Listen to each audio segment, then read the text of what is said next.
বাসা থেকে রাত্রে 2-3 বার একসাথে নিয়ে আর ডকুমেন্টস কি কি নিয়েছিল, যেগুলো ওগুলো তো ফেরত দেয়নি? ওগুলো যেগুলো সিভিলিস্টে দেয়নি ওগুলো আমি আবার লিখে রাখছি আলাদাভাবে, তো মামলা করিনি।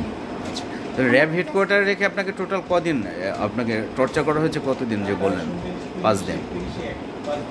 5 দিনই ছিলেন র্যাব 4-এ ছিলেন কি একদিনও?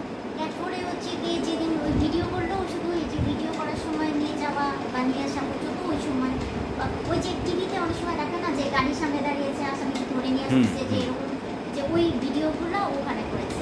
মাদক সহ দিয়েছে ওই যে ব্রিজের নিচে ওইখানে কিছু ছবি তুলেছে, আর এরপর ওখান থেকে আবার র্যাব 4-এ এনে ওই ভিডিওগুলো করেছে। আচ্ছা, তাহলে আপনার টর্চারটা হয়েছে র্যাব হেডকোয়ার্টারে বললেন। ওইখানে আপনাকে দুজন, একজন হচ্ছেন কি যেন নাম বললেন? মামলা সাজানোটার কাজটা দুইজনই করেছে, স্কোয়াড্রন লিডার আলী আশরাফ আর আইটি স্পেশালিস্ট রাকিব। আচ্ছা, আর টর্চার করেছে কে? আর টর্চার যে